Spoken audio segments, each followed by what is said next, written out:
What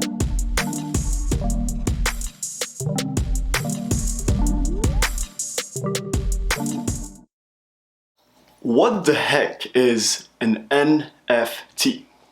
Now to the latest trend that's sweeping the internet. So-called NFTs. They're now selling for huge bucks. $69 million. Oh my God. So what's behind this latest craze? That is the question to ask. In my latest video, I spoke about NFTs, non-fungible tokens.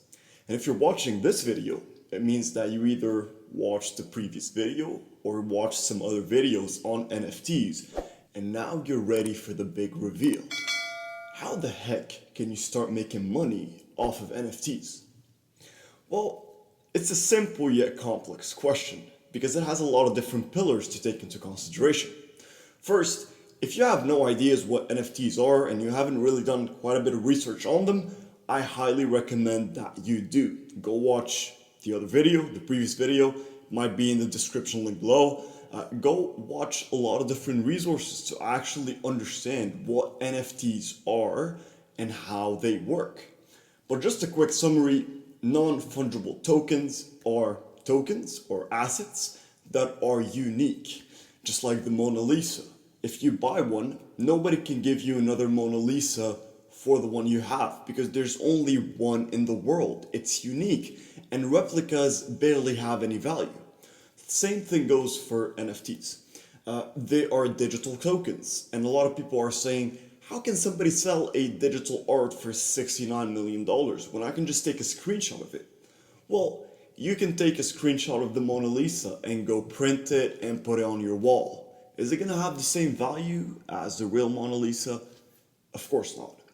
That's the part where NFTs are becoming collectibles. When people are buying them, they're buying them because they hope that one day in the future it's going to go up in value. And in my opinion, the bubble hasn't bursted even yet. It's going to take quite a while for it to burst. It's just starting. At 2000 and 2018, the market cap was at $40 million. Today, it's at around $300 million, and I believe it's going to keep exponentially going up higher and higher and higher.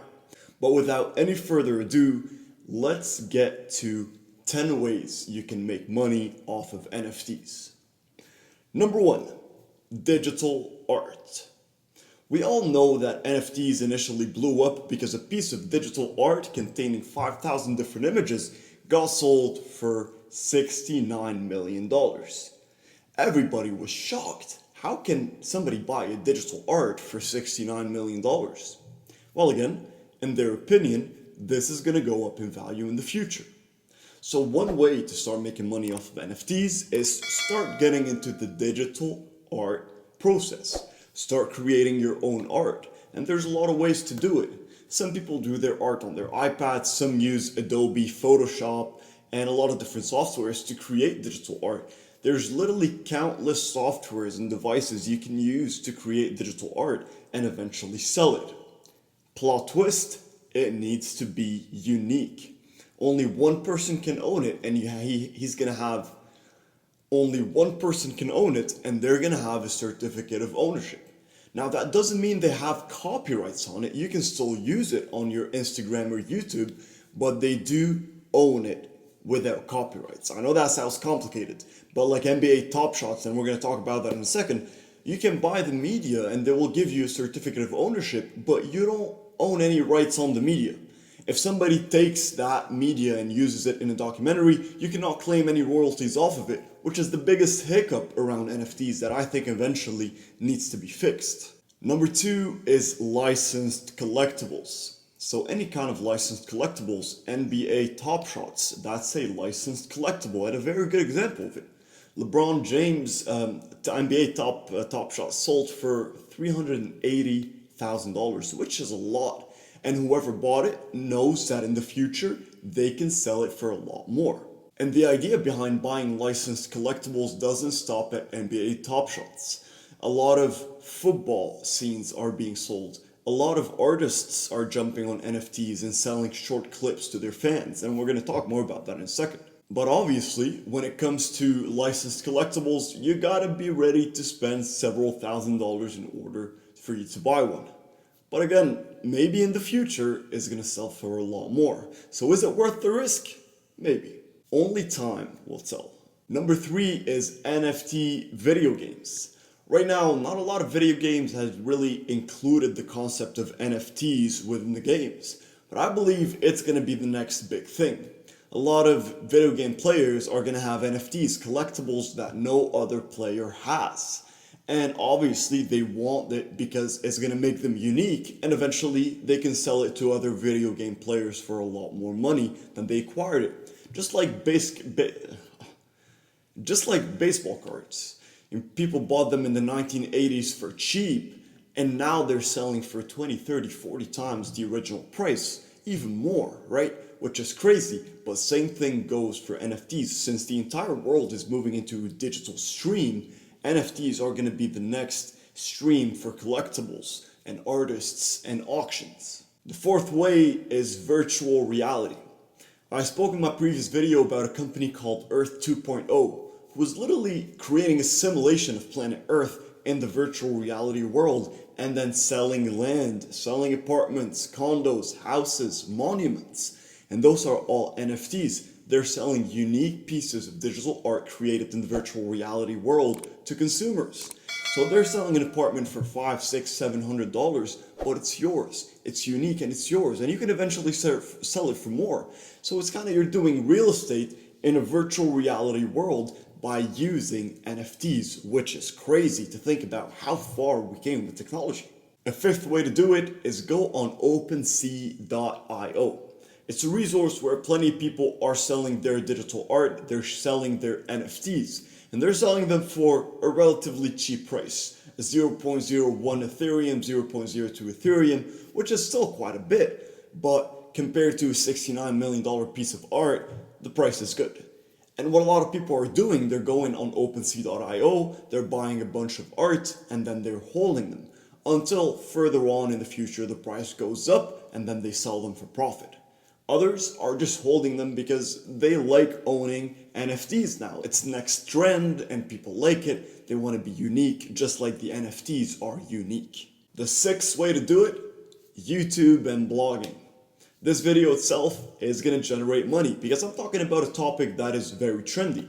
So if you have a YouTube channel and it's monetized, go do your research on NFTs and then make a video about it. Go write a blog on medium.com, for example. I shared a video back a while back talking about Medium and how to increase your views on Medium. And my views been increasing on Medium consistently, especially after I started writing about NFTs. So that's another way to do it. Any form of media, YouTube, blogging, Instagram, can help in one way or another to help you monetize NFTs, not by owning any NFTs or creating any NFTs, just by talking about it. A 7th way you can make money off of NFTs is use and leverage music NFTs. So a lot of artists started getting into the NFT business in hopes that one day they will be able to substitute big record labels that they are codependent on. And what that means is that they're making 30, 40-second clips of a certain very trendy song, and then they're selling it to a certain fan in terms of an NFT. So it's going to be the first ever, let's say, 30-minute clip of Rihanna's NFT singing Diamond. And it's going to have a lot of cool effects and stuff. And one fan is going to buy it for $4, $5, $6 million, right? And this is the big crave of artists right now going into the NFT world. Is that one day, as I said, they're not going to need record labels anymore. Because they can simply sell their NFTs to fans. Those unique digital arts to their loyal fans. Make a lot of money off of it, market their own music, and keep growing exponentially. So the 7th way is to buy any kind of music NFT, hold it so you can sell it in the future for a lot more when it becomes a trendy topic. Number 8, digital books. You can have a collection of 7 or 8 books, but again, when we talk about NFTs, they need to be unique. So you can't be selling the collection of books to everybody. You can do a limited edition. Let's say Game of Thrones came out with a limited e-version of all their books in a limited edition, nice cover kind of thing. And it's all online, right? There's no physical books. But then they can sell that as an NFT because it's a limited edition of the book with maybe a little letter from the author, this and that. Maybe that includes all the seasons together, also that you can watch.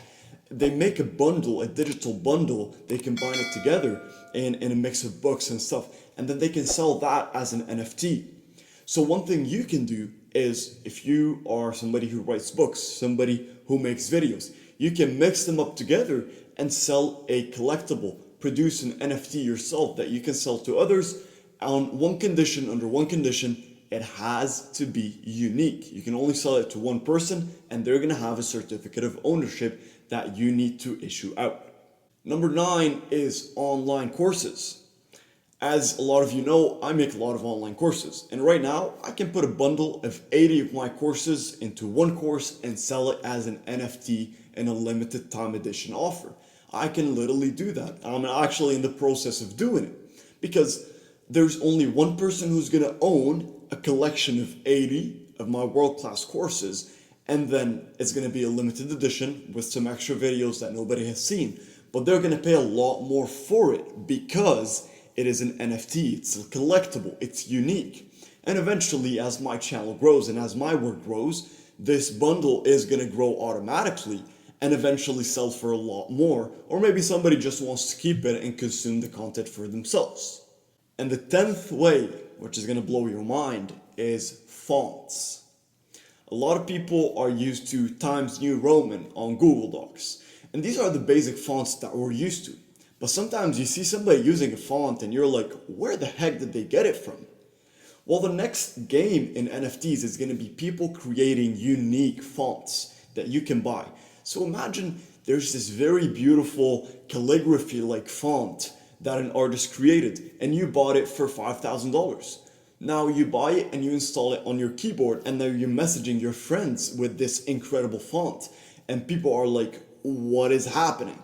So this is what makes it unique. There's only one person who owns this font, and it's gonna be you or somebody else, and you can keep using it so you can stand out and be unique just like the font, or you can eventually sell it for a lot more. That's it for today's video. If you guys enjoyed it, hit the thumbs up and hit that subscribe button. If you still want to know more about NFTs, make sure you watch the video that I uploaded a couple days back so you can learn a bit more about NFTs. And right after this video, I'm going to put the sequel of the video itself that I posted a couple days ago. If you don't want to go all the way there and click on it, you're going to be able to watch the rest of it right after this video. Again, I hope you guys enjoyed it, and I'll see you in the next one.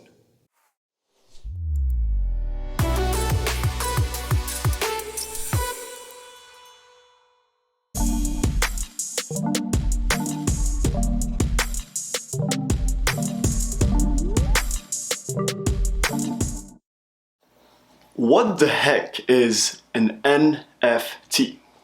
Now to the latest trend that's sweeping the internet. Called NFT. They're now selling for huge bucks. $69 million. Oh my gosh. So what's behind this latest craze? That is the question to ask. To begin with, NFT stands for Non-Fungible Token.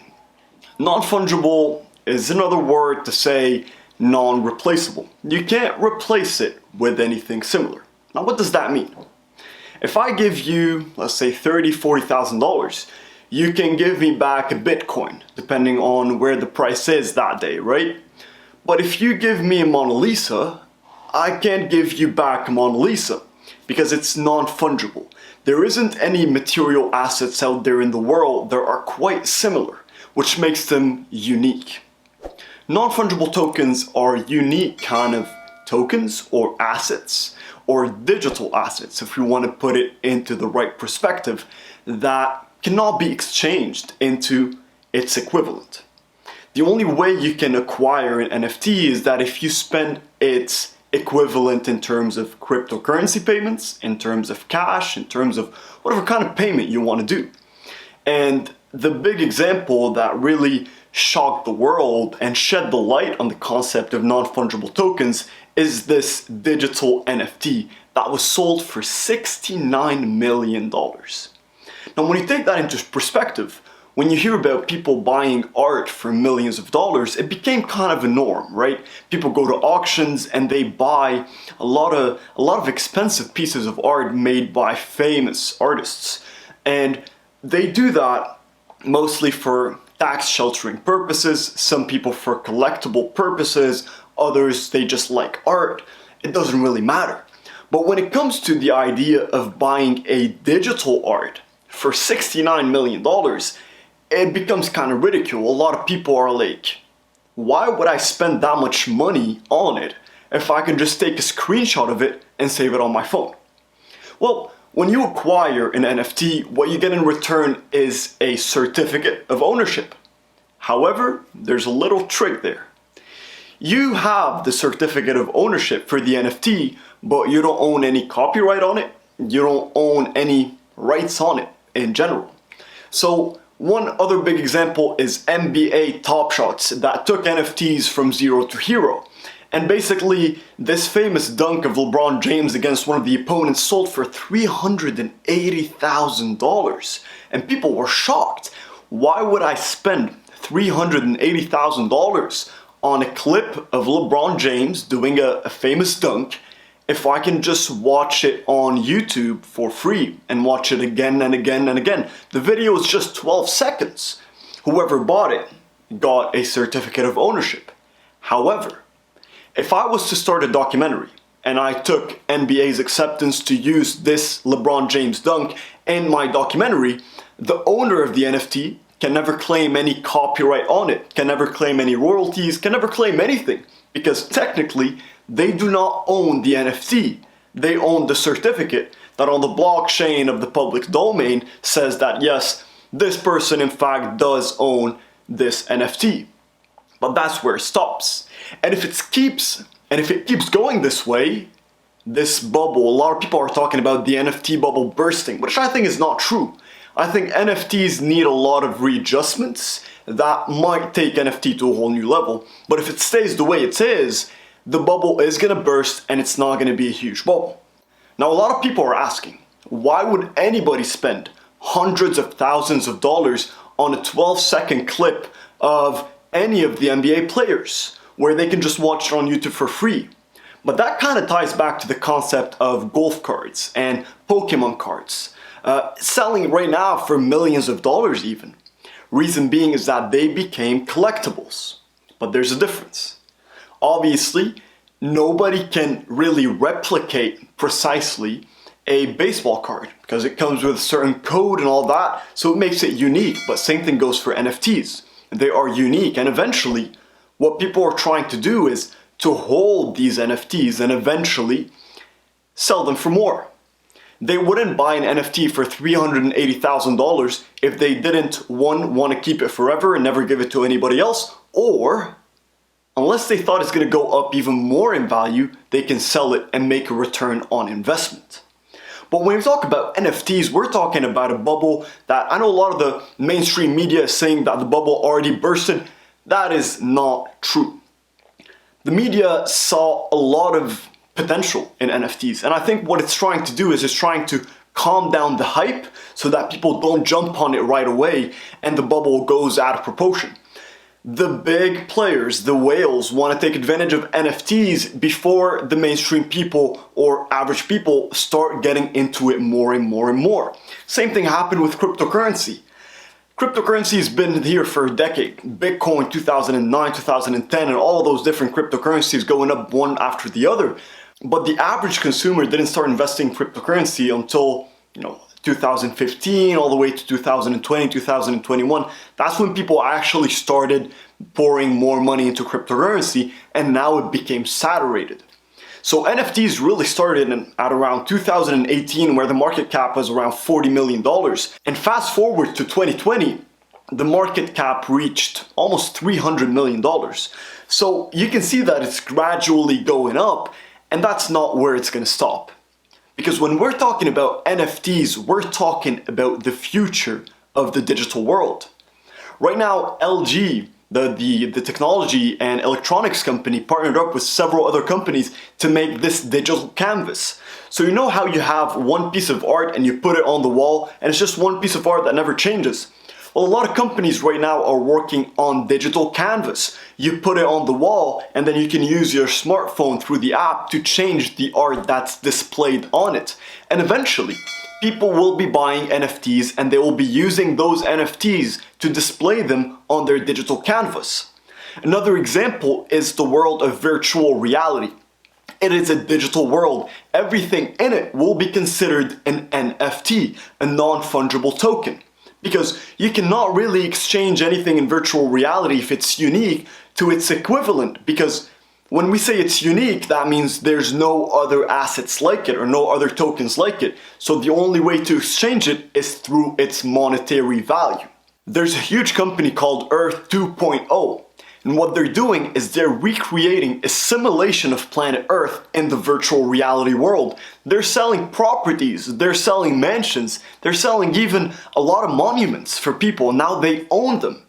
Now if Earth 2.0, this company expands, all what it's selling is NFTs. It's selling unique properties and unique monuments for people, land in a digital world, and it's selling it in the form of NFTs for its monetary equivalent. So as we can see, the bubble is not bursting, the bubble has just begun. And a lot of people who are trying to steer you away from NFTs don't listen. There's a reason why people like Gary Vaynerchuk, for example, talks about NFTs every other day. He's a person who cares a lot about the people, who cares a lot about young entrepreneurs and want what's best for them. And he is pushing on the idea of NFTs like crazy, and there's a big reason behind that.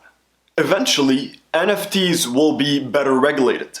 If we get to a point where people who own an NFT, they own rights that come along with it, then that's where the magic starts happening. Because if you own the NBA Top Shot clip of LeBron James doing the dunk against the opponent, then if anybody wants to use that in a documentary or video, you will be getting a cut of the royalties earned because you own the copyright of the media. But if you don't and just own the certificate of ownership for the NFT, it's just something to brag with and something to brag about. You can't really do much with it unless you want to sell it for more. But right now, there's not as much people wanting to buy NFTs. And another big problem is that eventually the bubble will burst. And what will happen after that? Well, nobody really knows. But the NFTs use a really powerful system, which is the blockchain system, and it's been rapidly expanding. It is the foundation of cryptocurrency, and eventually it will be the basis of a decentralized economic system in the world, an open market where the public gets to record the transactions through the blockchain technology. So at the end of the day, is it a good idea to get into NFTs? Yes. Is it a good idea to get into NFTs today before tomorrow? Yes. Because at the end of the day, you don't want to put money there that you risk of losing. There is a risk there, obviously. It is a new technology and it's a new emerging trend, and we never know where it's going to go. But is there a possibility that NFTs are going to grow into the next big thing? Yes, because everything is going digital. Soon enough, we're going to have holograms. Virtual reality is going to be the new reality. Digital art, everything is becoming digital, pixelated, and blockchain based. And at that point, NFTs will take on the position of collectibles known today as the Mona Lisa, known today as gold, maybe commodities, right? These will become the new NFTs in the digital world. Last thing I want to leave you with is a piece of advice that didn't come from me, actually. That came from Gary Vaynerchuk himself. I was listening to his podcast about 30-40 days ago, and he said something very enlightening. He said, before jumping into NFTs, do at least 30 hours of research on it. And that's what I did. So that's why I'm creating this video, and I'm passing on the advice that this video itself is not enough. Do your research, look at more videos. I'm gonna have more videos uploaded on NFTs very soon, so make sure you subscribe to know when it's gonna be up. But do your research, look at NFTs. Go on OpenSea.io, it's a huge resource where you can find plenty of NFTs being sold, and start learning what NFTs are and how you can use them in the future, because in case it becomes the next big thing, you'll be prepared. Thank you so much for watching this video. I hope you enjoyed it, and if you did, click that thumbs up button, and I'll see you all in the next video.